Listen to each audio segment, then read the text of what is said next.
What is good, family? It's your boy Reckless Ray Dinero, and we are back again with another episode of Future Financial Strategies. And it's your boy Reckless Ray Dinero tapping in. This will be Thursday, April 6th episode, and we're going to jump into it. So, first off, let's do the housekeeping. For anyone who wants to get in touch with me, collaborations, sponsorships, all that fun stuff, you can reach me at recklessraydinero@gmail.com. There's a link in the description. You'll notice the description has been cleaned up with ways to support and show your gratitude for the channel. But the main things are obviously going to be liking, subscribing, and commenting. So definitely give feedback on the video, feedback on the topics. Obviously, always welcome to share your insights as well. We'll be having a conversation down in the chat. I do reply to the chats. So there's that. So we're jumping into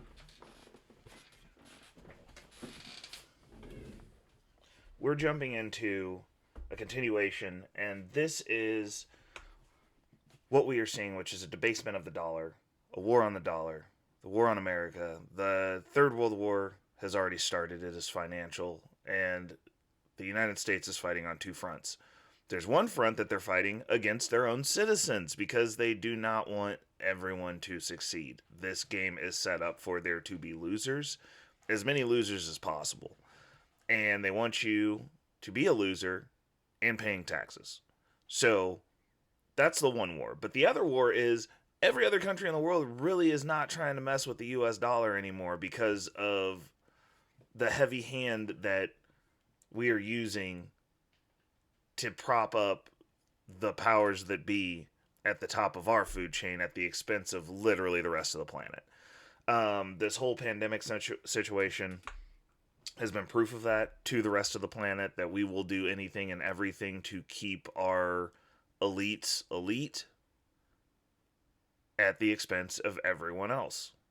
The Fed will do whatever they need to do to keep their machine that they've built rolling at the expense of everyone else. So everyone else is not wanting to deal with us. So we're going to dive into that today. I've got a couple. We're going to start off with the doom and gloom, and then we're going to end with the good stuff because, like, obviously we are going with solutions, but I like to just break these things down. And so this, I found a really nice infographic that shows the decline of the dollar dominance. So we're going to just go through the decline of the dollar dominance. And for those of you who are listening and not actually watching, I'm going to read these off. So it starts in the 1920s. The dollar begins to displace the pound sterling as an international reserve currency after the First World War. The United States is a significant recipient of gold time inflows. This was a time period when money was backed by something. Every dollar that you had was a gold certificate. You could take it back in, cash it in for gold. Like, you could be like, I'm out of here, I want my gold back, and they would have to give you your gold back because that's what was back in the dollar. In 1944, the international trade is conducted using the US dollar under the Bretton Woods Agreement, which means that now the dollar has become the medium for all international trades. So this is the ascent of the dollar, if you would. And then okay, so we're at peak ascent 1944. Now starts the downfall.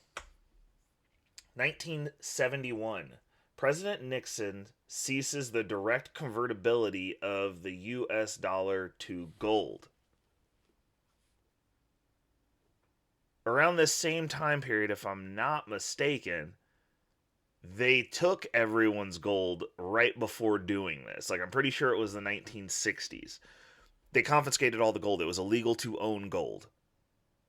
Like, if you were found to have had gold, you faced a federal charge. They took all the gold, and then they did this, and then they gave the people a rate that was not the rate that they valued the gold at. They undercut the American citizens. And this was the beginning of like the very much divergent in the way that the elites are treated and the way that the rest of us are treated. They made a clearly defined line, and you were either on one side of it or the other. And, you know, there are ways to get back over the line, but they definitely made it harder. And, you know, a bunch of people got juiced out of their gold because they were told it was legal to have it. And then you couldn't convert your dollars back over to gold because now it's not backed by gold. Moving forward to the 1960s, European and Japanese exports become more competitive with U.S. exports. There is a large supply of dollars around the world, making it difficult to back dollars with gold. No more gold standard. No more gold standard. They took it off the gold standard. Oh, actually, I did these out of order. So 1960, there were too many dollars. They took the dollar off the gold standard. And then in 1971, they ceased the convertibility of dollars to gold. So you couldn't go cash your gold in anymore. So during the 1960s, they started collecting. They made it illegal during this time period. Between 1960s and 1971, it became illegal to own gold for a little while there. They collected all the gold that they could. And then they took the dollar off the gold standard. Okay, so now we're moving forward. 1981. Shout out to the 80s babies. After years of hyperinflation, the US dollar loses 2/3 of its purchasing power. And this is why I always say holding dollars is insane, like in mass quantities beyond what you're going to need immediately or in a potential immediate emergency. Because this has continued past then. The purchasing power that you had in 1981, you do not have now with the dollar. Like the dollar is going down in value constantly. It's consistently becoming less valuable. So holding on to a bunch of cash for decades is crazy to me. It is definitely not something we are advocating at Future Financial Strategies. We're on some different time. We're trying to maximize our money, maximize our buying power, maximize our wealth, maximize our lifestyles. Okay, moving forward. 2007 to 2008. Global financial crisis. Investors seek US dollars, expecting the currency to retain its value. Oh no, Freaky Jason. This was a terrible decision. If you guys remember the housing collapse in 2008, 2007, and it was 2008, I believe, was when it finally collapsed and the floor fell out.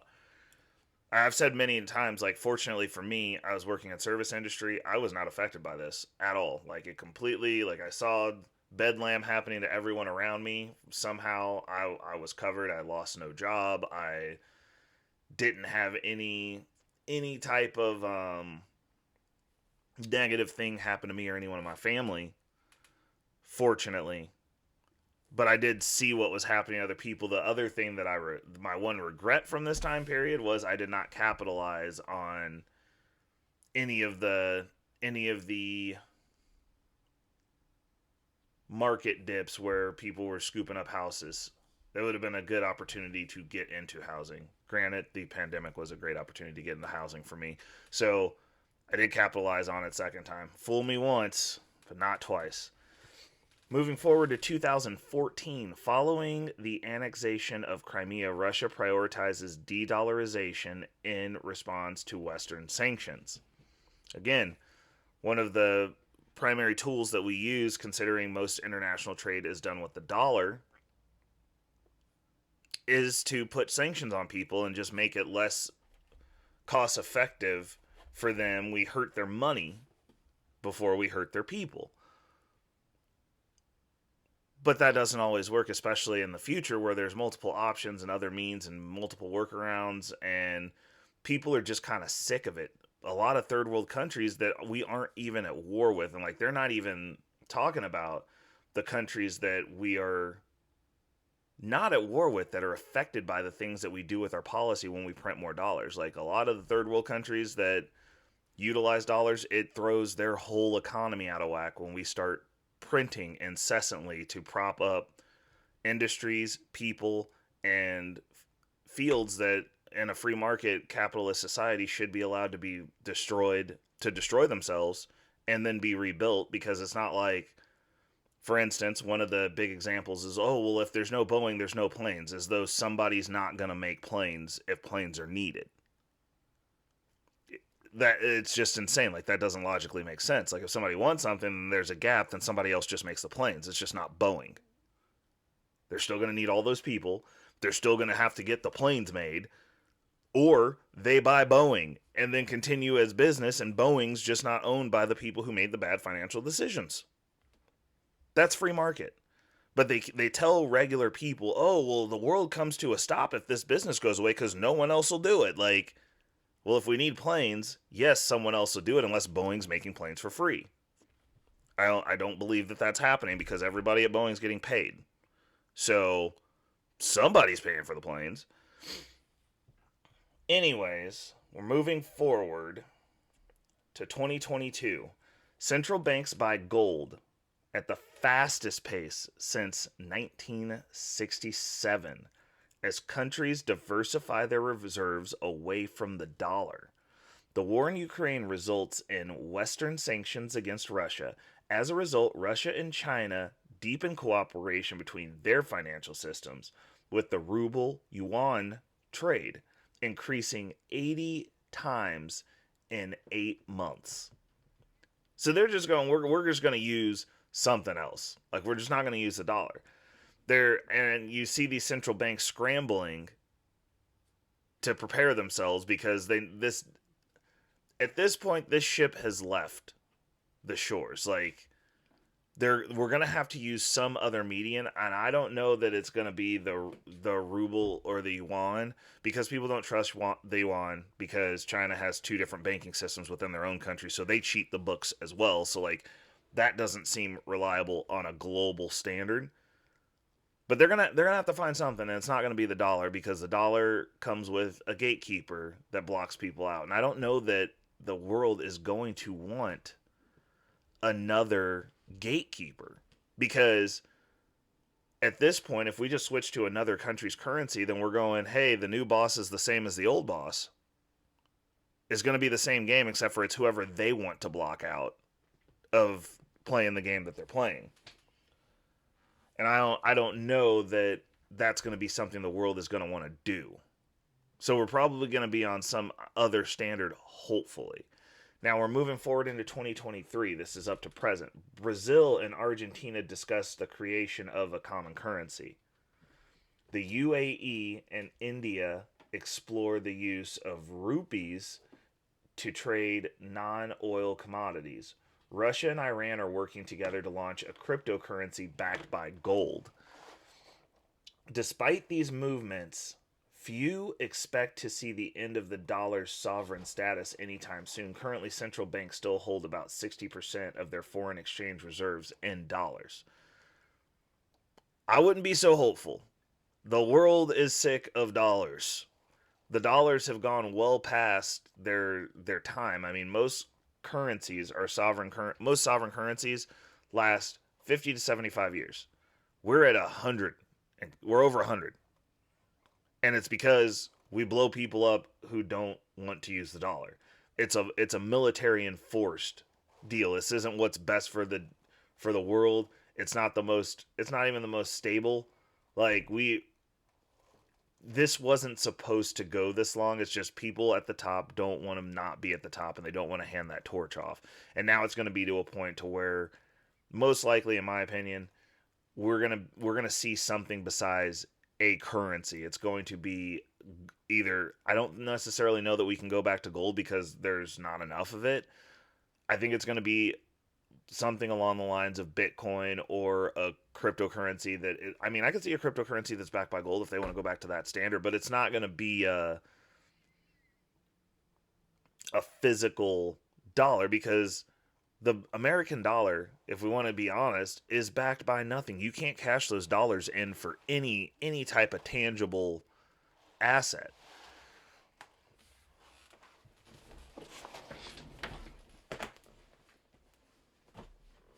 you can't cash them in for anything. So we're using a global currency that is worth nothing. It's literally worth $0. And then every other currency, we're just playing pretend with each other. And I think people are sick of playing pretend, because when we screw around with the pretend number, it affects other whole countries and people's lifestyles. So that brings me to my next one, which, if you watch my crypto video, this was also used over there, but it's relevant on both, so it's going to show up on both because it is important and it's something that people should note. You've got companies like MicroStrategy that have added 2,500 more Bitcoin to their Bitcoin collection for $45 million in the last 2 months. This is a publicly traded company. They are on the stock market. You can go buy MicroStrategy stock right now. So this is not them lying. They are obligated legally to report their reserve holdings, and they're shifting their reserve holdings that are in dollars into Bitcoin. This is happening. It's been reported to the SEC. This is factual. This is not hearsay. This is not tinfoil hat. This is simply following the money where it goes. You can't lie to the SEC. So you're seeing countries exploring other options. You're seeing businesses that are within the country seeing the writing on the wall and converting to other assets that they see has a future. And I mean, as a publicly traded company, like, they have shareholders they have to answer to. They have legal obligation to tell the truth about what they're doing, and we can see what they're doing. They're converting dollars into Bitcoin. So, that's one of the things where I rail against holding dollars. I am very anti-holding dollars. I am very much a bare minimalist in my dollar holdings. Like, I have one immediate deductible, and that's like if my car were to get totaled, that deductible is held. But that's the only one. Everything else will be going into the market. Like, I've decided that. Like, I'm not holding over that small amount in dollars. Like, it's just not gonna happen. It's not what I'm doing. And then the rest of it will be in the market. It'll be parked in Bitcoin. It'll be somewhere else where I have some upside if the market's going bad. And it's something to think about. It's like, if you've got, I mean, in my opinion, I think having over $5,000, I'm not comfortable with in the bank. And that's just me personally, but I'm just a broke dude on the internet. I don't know what I'm talking about, but I'm just saying, as that number goes up, it just starts getting crazier and crazier to me, unless you're planning on spending it soon. So that was one of the news article things that I had for you. The other one that I have is very interesting. And I got an offer today from Rocket.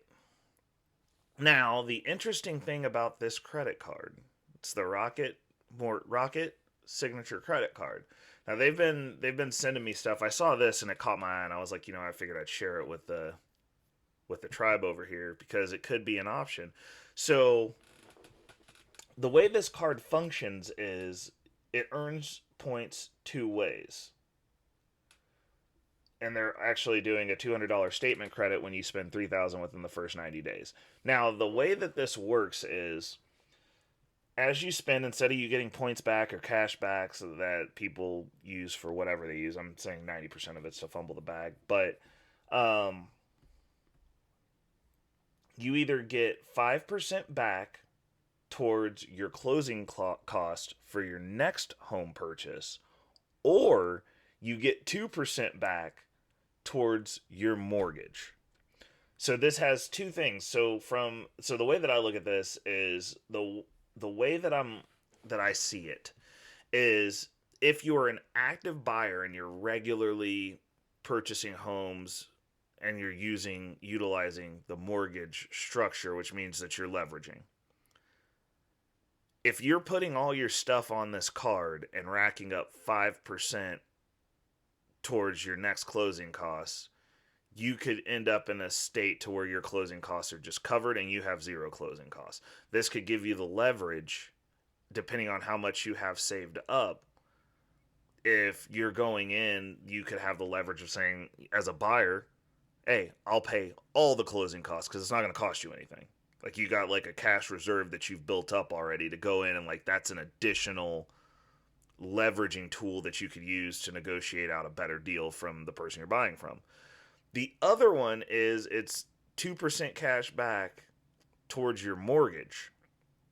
Now that's an interesting one as well for those of you who are in a home and you're trying to get out from under that mortgage faster. It kind of leans airs more towards the Dave Ramsey, or if you're house hacking, it gets you into more profit sooner if you pay that mortgage down. It's a really interesting card. I'm gonna have to do some mulling over because I'm like that could be very useful. But like if I was to have a card like this, I literally would just put everything on that card and just have that machine going and just be like cool, like just keep paying it off, just keep paying it, like that. This is an interesting one because like this could be a good primary card. Like I'm 100% sure it's probably going to just be a basic card. I don't think it's going to be a cast metal card or anything fancy like that, so it doesn't have the shock value when you hand it to somebody. But I mean, on the back end, there's some shock value when you get out of that mortgage a little bit faster, or you're able to go in there and not have to worry about closing costs. So that's not factoring into to the money pool that you have to come up with when you go to closing. Because for me, when I bought my first property, that was a little bit of a barrier, was the closing costs, like to get over. It was like you're getting in there and like you're piecing together everything and you're doing the numbers, and then it's like you have this additional few $1,000s that you got to come up with. And I'm not gonna lie, it was a little bit annoying. I did not like it. But going into the second one, I've already got my closing costs covered. Like I got it saved up, so there is that piece of it. But yeah, like this is a pretty cool credit card for those of you who use credit cards. If you have not heard of the Rocket card yet, that's issued by obviously Rocket. They have Rocket Mortgage, which I've got my mortgage through them. The closing process was a little bit clunky, but overall I'm really satisfied with the service. It's super easy to pay them their money.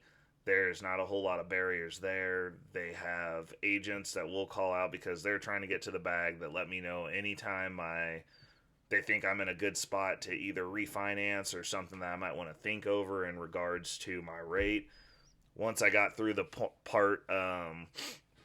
the phase of the PMI being on my mortgage, they immediately took it off. I didn't have to. I called once about it to ask, and then the next time I looked up, it was they took it off on their own. Like it wasn't at a spot when I called where I could take it off. I was just trying to figure out how much money I needed to pay it down more for it to go away, because obviously the PMI, I don't like paying it. Granted, a lot of the gurus make PMI sound like it's the end of the freaking world, and it's like $25. Like it's $25 a month. Like you got Netflix, bro. Like you can't be like private mortgage insurance is killing you. Like you watching Netflix. Like get out of here. It's like $5 more than Netflix. Like y'all are wild. Like I don't know. Maybe I got low PMI because I got good credit. I don't know. But it was $25, and I was like, I don't understand why people are freaking out about this $25. Like it was just weird to me. But they were really good about making sure that when it was time for that to come off, they just took it off. I didn't have to call them again. Generally, actually, every agent that I've spoken with has been wonderful. The person they actually also facilitated my real estate agent, who was super cool, to help me get my house, and that was really convenient actually, because I mean I'm weird about that. Like it was like a whole ecosystem, and it made it really easy for me. Like when I started looking, they were like, cool. I went ahead and put in my information for the property that I was looking at, and they were like, do you need an agent? And I was like, actually I do. And then they gave me an agent, and like she did the legwork, got the contingency plan set up just in case this didn't work. She put in my BS offer on the property that got accepted. when I was doing some hard negotiating, and she was a sport about that. Like the whole process outside of the closing, because they were a little bit laggy on the closing, but I think that was because I bought during the middle of the thing, the Coco Roro that we just went through, and I bought at the very beginning, and people were wondering if they were going to have jobs still, and they didn't know who was working and who wasn't working. Unfortunately for me, I worked the entire time, which I was expecting to, but like seeing everybody else get to go on vacation and me getting no vacation kind of stung a little bit. But not having to move and being able to purchase a home was kind of awesome. So, I mean, there's good with bad, but I made the most out of it. With that said, Rocket Mortgage is pretty awesome. I'm just saying, like, now that things have settled out, the dust has settled, we're not going through any more catastrophes per se. I'd assume that closing process would be pretty fluid. And I'm getting ready to buy another house, so they might get another shot at it again. We'll see. Closing out the show,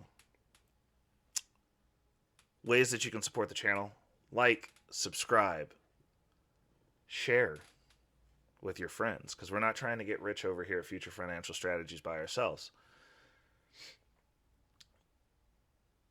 Drop me a comment and let me know what you think about the Rocket card. I think it's pretty interesting. I also want to know what your guys' thoughts are on MicroStrategy, because a bunch of people keep telling me that they think Bitcoin is fake and that it's not real, and that's pretty real. I also want to know, let's talk about this de-dollarization. Let's talk about the debasement of the dollar. Like, I want to know your guys' opinions on this. I want to know what moves you're making during this trying time that we're going through, because this is like easing on like a cold, but I feel like once it starts rolling, it's going to roll fast. And I'm really interested, actually I'm more so interested in what moves that you guys are making in your personal lives to kind of pivot for this. So for me personally, like, some of the pivots that I've made are, I've stopped rushing to pay back my floating debt. I'm like letting that sit out there a little bit. I'm being a little bit more comfortable with that. I've stopped doing purchases that aren't fully funded ahead of time. Like, if I don't have all the funds for it to be able to like shoot that payment over, put it on the card, pay off the card immediately, I'm not purchasing it. That's another personal decision. I'm taking the extra money that I'm not paying towards those credit cards, and I am funneling those funds. I'm buying Bitcoin. Like, that's kind of my go-to. That's the field that I have been in for a decade. So that's what I'm comfortable with, and that's what I believe in. So I'm taking all those funds, and those are going directly into Bitcoin, and then I will make the financial moves that I need to leverage that out of that pot versus having a bunch of dollars. The other thing that I'm doing, since we're getting a little bit more tumultuous and turbulent, is I am really dialing in on buying dips and retracements, which means if the price is down between at minimum 1% or higher, and it's one of my payday weeks where I normally dollar cost average, then I'm buying. If it's not down 1% or more, I will hold that cash until the next retracement to where it's down 1% or more. Those are some of the things that I'm doing to try to get a little bit more strategic, since I know we're going into a high volatility era. And, like, this is the part where I think the price is going to go up, but it's going to go up in a zigzag line. And my money that's going specifically to Bitcoin, I'm only hitting retracements on those funds. So we'll see how it goes. Definitely going to be reporting back. Oh, God, before we close out. So there's another thing. So I do my end of month financials. And so this episode is the first episode after the end of month financials are done. So I wanted to give a couple of notes. And so this actually is a little bit off, because I think after I cleaned up my cards and like updated my stuff, it's going to be more along these lines in a sense of regularity. But my spending this month So I have some metrics back from after I do my end of month. My spending this month were, well, actually, first, let's go with the good news. So, good news, the net worth has increased $11,700. That's pretty awesome. So, made some proper moves. Market's doing well. That looks good because this does look terrible when the markets go down. Hopefully, moving forward, I will have a little bit more of a hedge in on this. But so far, this is what we're looking at. And then my spending this month was $1,334 more than last month, but I had to go through and like fix my credit card linking accounts, and I am using Personal Capital, which is now Empower, EMPOWER,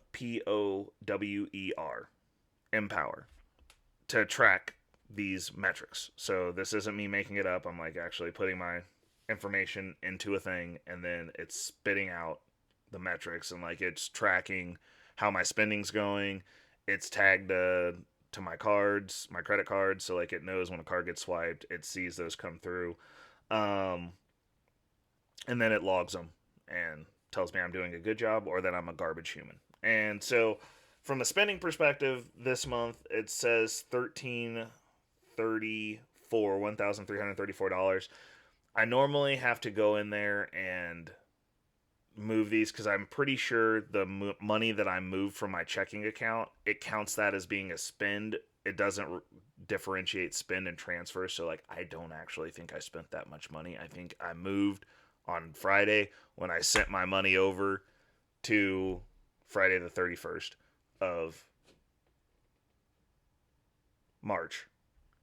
When I move that money over, I think it flags that from the checking account as an expense. And since it didn't hit the same day, it didn't zero itself out, which is fine. I'm just going to own it because, like, the important things are net worth's going the right direction. We're not losing money. So that's good. And then it says my current holdings rose 1.88% this week.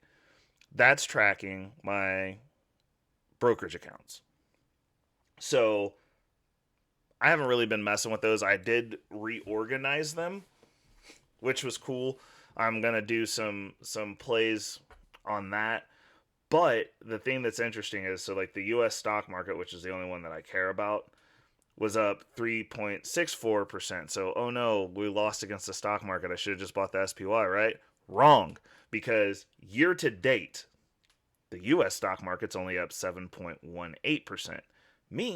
My portfolio is up 10.11%. So I am beating this U.S. stock market right now. We'll see if we can stretch it out the entire year. That would be really interesting to see if the little guy can beat out the SPY. But I got some ideas. I haven't actually been putting money in there. So it was just me reorganizing my stuff at the beginning of the year to kind of make it set up the way that I want so that I can start putting money in there. But yeah, that's a really interesting, a couple of interesting pieces of information that go in the video. And this is the first month that I've started doing that, but I'm gonna start doing that with the first video of every month. It'll be the first or second video, depending on if the month ends on a day that makes it so that I have my finances done. Because I give myself till the 5th or I get punished. It's a $50 penalty to get this wiped out, to get this handled. But I usually try to do it like the day of or the day after. It's just this one rolled on a payday, so I had to do it on Saturday, which obviously first. And so we will record it after that, obviously. But we're going to start adding that in. If you want to get in touch with me, again, it's recklessraydinero@gmail.com.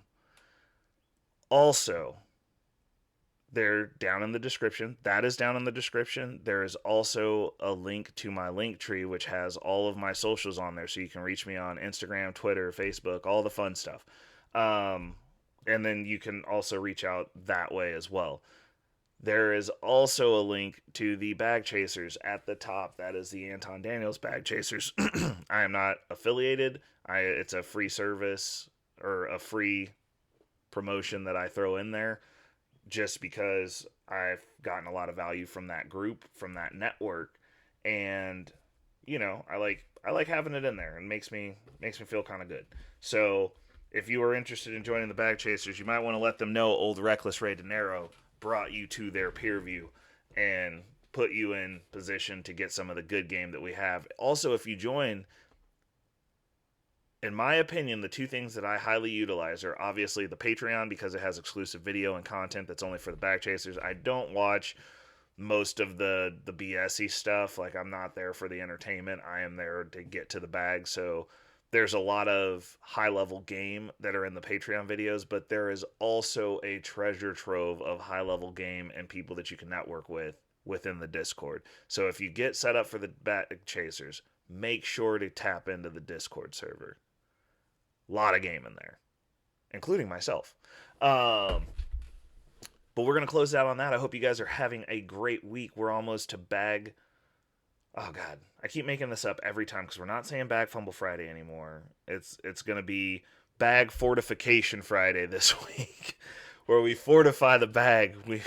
We're securing the shores. We got to plug the holes in the ship so that we're not bleeding money. So we go in there, fortify those bags, and make it a great weekend. Until next week, it's your boy Reckless Ray Dinero, and I'm signing out.